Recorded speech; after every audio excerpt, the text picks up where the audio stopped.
I stood in front of my aunt's mansion, gripping the expensive bottle of wine I'd brought to her annual summer party. The same party where, for the past 5 years, I'd been treated like an unwelcome guest in my own family. Taking a deep breath, I rang the doorbell. "Oh, Sophia's here," Aunt Margaret's voice carried through the door, dripping with fake enthusiasm. "Everyone, the help has arrived." Laughter erupted from inside. I forced myself to stay calm, remembering the empire I'd built while they were busy mocking me. At 32, I was worth more than their entire family combined, but they didn't know that. To them, I was just Sophia, the family failure who worked with computers, or whatever they thought I did. The door swung open. Aunt Margaret stood there in her designer dress, wine glass already in hand. Her eyes swept over my simple white sundress, lips curling in disapproval. "Well, at least you showed up on time this year," she said, stepping aside. "The kitchen needs help with the appetizers." I bit back a response. 5 years ago, when I'd first started attending these parties after moving back from Silicon Valley, they'd assumed I was a caterer because I was helping in the kitchen. Instead of correcting them, I'd let them believe it. Sometimes the best way to learn people's true nature is to let them think you're beneath them. Inside, the grand living room buzzed with the usual crowd. My cousin Victoria, proud owner of a chain of boutique clothing stores, funded entirely by Aunt Margaret, held court near the fireplace. Her husband Brad, who managed a small hedge fund, was busy bragging about his latest $1 million deal. "Sophia," Victoria called out, her voice carrying that same condescending tone our aunt had perfected. "The kitchen's that way. Try not to break anything expensive this time." More laughter. I smiled tightly, remembering the incident she was referring to. Last year, I'd accidentally knocked over one of Aunt Margaret's priceless vases. Of course, I'd replaced it immediately with an authentic Ming Dynasty piece worth 20 times more, but they assumed I'd bought a cheap replica from Chinatown. In the kitchen, the actual catering staff looked confused when I walked in. They knew who I really was. Their company was one of my many investments. "Miss Chen," the head chef whispered, "you don't have to." I shook my head slightly and he understood. Sometimes it's better to let people show their true colors. "Sophia," my cousin Andrew's voice boomed from the dining room. "Since you're in there, bring us some more champagne. The good stuff this time, not the cheap bottles." I grabbed a bottle of Dom Perignon, coincidentally from a vineyard I'd acquired last spring, and headed to the dining room. The family table was full of my so-called successful relatives. Besides Victoria and Brad, there was my cousin Emma, a junior partner at a law firm, constantly reminding everyone of her Harvard degree. Next to her sat her fiancé James, a real estate agent who claimed to be a property mogul. "Just set it down there," Aunt Margaret waved dismissively. "And please use the kitchen entrance next time.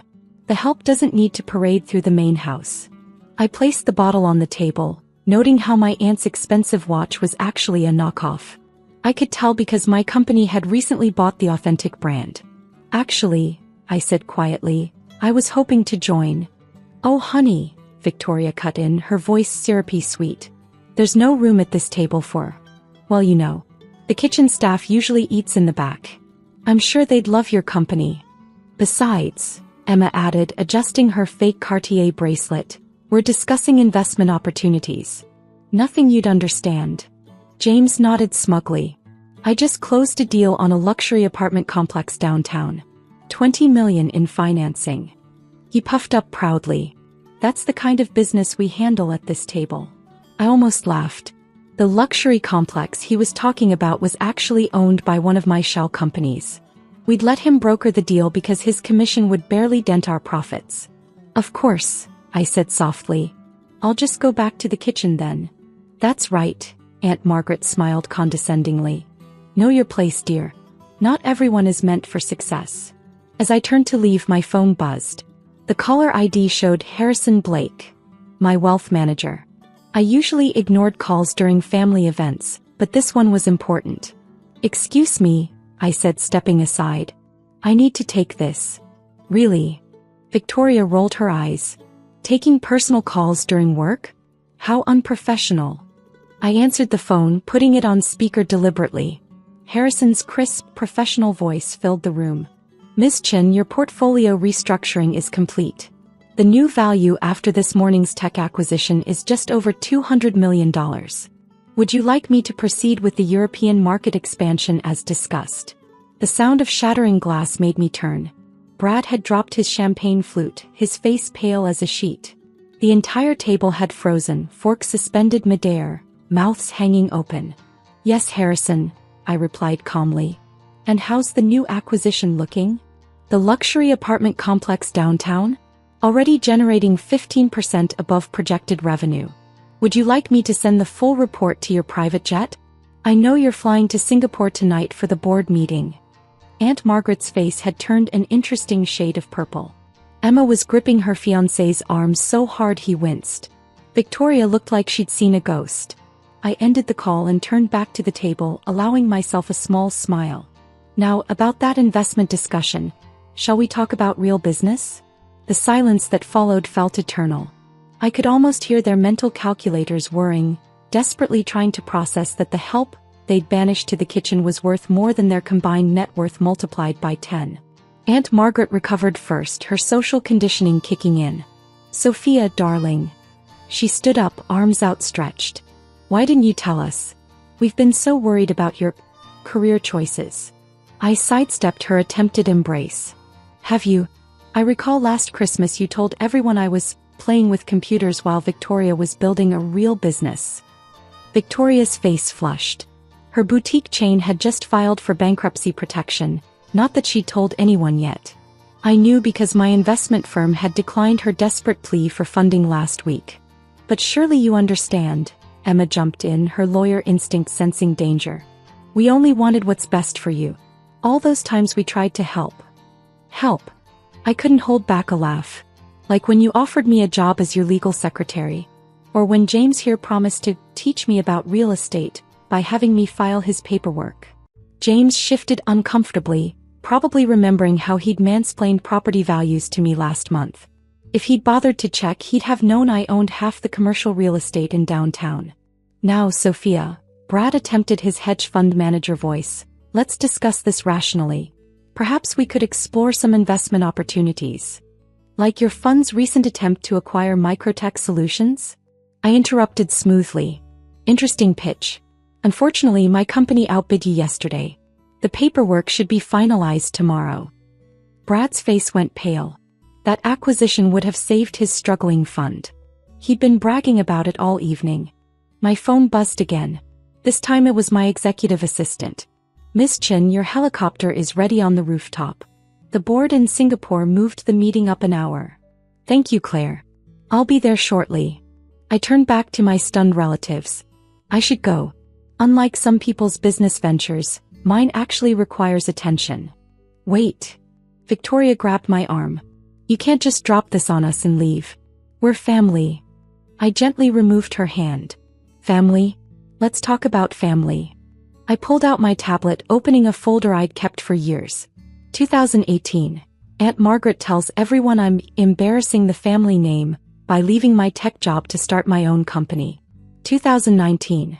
Emma spreads rumors that I'm mentally unstable for refusing a position at her law firm. 2020. Victoria here suggests I know my place and stick to serving drinks at family functions. We didn't mean, Aunt Margaret started. 2021, I continued, my voice cold. You all laughed when my first company failed. Called me delusional. Said I should stop pretending to be a businesswoman.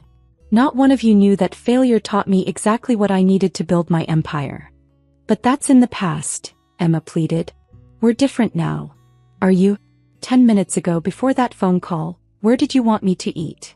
The kitchen staff, who had been pretending not to listen, suddenly found their shoes very interesting. The only thing different now is that you know I'm rich. And that's exactly why I kept it hidden. I wanted to see who you really were. Brad cleared his throat. About Microtech, perhaps we could discuss. Your fund's bid was inadequate, your business plan was flawed, and your projections were fantasies. I cut him off. I know because I personally reviewed and rejected it. 3 times. Victoria's eyes widened. Wait, you're not just rich, you're the CEO of Phoenix Ventures? The investment firm that keeps rejecting your loan applications? Yes. I smiled as recognition finally dawned on their faces. Though I prefer my other title, owner of the building we're standing in. What? Aunt Margaret whispered. I bought this house last month when the bank called in your mortgage. They offered it to me first, given that I own the bank. I checked my watch. You should receive the official notice tomorrow. Don't worry, I'm not evicting you. Yet. The new rent is quite reasonable. The room erupted in chaos. Victoria burst into tears, probably realizing who actually controlled her company's fate. Brad looked ready to faint, no doubt connecting the dots about various failed business deals. Emma was frantically Googling Phoenix Ventures on her phone, her face growing paler by the second. You can't do this, Aunt Margaret said weakly. We're blood. Blood. I picked up my purse, a custom piece worth more than her car. Blood didn't stop you from treating me like a servant. Blood didn't stop you from mocking my dreams. Blood didn't stop you from making me eat in the kitchen. I walked to the kitchen door where the staff straightened respectfully. Speaking of which, everyone here gets a bonus. 2 months' salary. For having to put up with this family's condescension. The head chef broke into a huge smile. Thank you, Ms. Chin. And order whatever food you want for yourselves. Premium wine, wagyu beef, caviar. It's on me. You shouldn't have to eat in the kitchen either. Turning back to my shell-shocked relatives, I delivered one final blow. By the way, that cheap bottle of champagne you've been complaining about? It's from my vineyard in France. Worth about $2,000 a bottle. I'd say don't waste it, but... I gestured at the puddle from Brad's dropped glass. Too late. My phone buzzed yet again. Miss Chin, Singapore is waiting. Coming. I headed for the door, then paused. Oh, and Victoria. About your emergency loan application. Denied. Maybe ask Aunt Margaret for help. Though given her new rent payments, she might be a bit strapped for cash. The walk to my waiting helicopter felt like floating. Behind me, I could hear the meltdown continuing. Accusations, crying, probably some bargaining. But none of it mattered anymore. As the helicopter lifted off, I saw them spilling out onto the front lawn, watching helplessly as their newly discovered wealthy relative disappeared into the night. My pilot's voice crackled through the headset. Heading to Singapore, Miss Chin? Actually, let's stop by my vineyard in France first. I think I need a drink. I pulled out my tablet, opening my email. The subject line read, Urgent. Family Property Holdings Update. With a satisfied smile, I began typing. To all family members subject. New property management notice. Dear family. Following recent acquisitions, I thought you should know about some changes to your living arrangements. Don't worry about contacting your landlord with questions. You're speaking to her now. Best regards, Sophia Chincio, Phoenix Ventures. The next morning, my assistant handed me a stack of messages. Your cousin Victoria has called 17 times. She's offering to sell her remaining company shares. Decline. Emma wants to know if you need in-house legal counsel. Pass. And your Aunt Margaret. Claire hesitated, fighting a smile. She wants to know if you'd like to sit at the head of the table for next month's family dinner. I looked up from my computer where I was finalizing the Microtech acquisition. Tell her I'll have to decline. I have a prior commitment. Another business meeting? No. I smiled, remembering all those lonely meals in the kitchen. I'm having dinner with the real MVPs, the catering staff. They're the only ones who knew my worth before my net worth. The family that had banished me to the kitchen was now desperately trying to get a seat at my table. But I'd learned long ago, success doesn't change who you are, it reveals who others are. My phone buzzed one last time. A text from Aunt Margaret. Darling, about the rent increase. I turned off my phone and focused on my work. After all, empires aren't built by dwelling on the past. They're built by proving it wrong. And I had a lot more proving to do.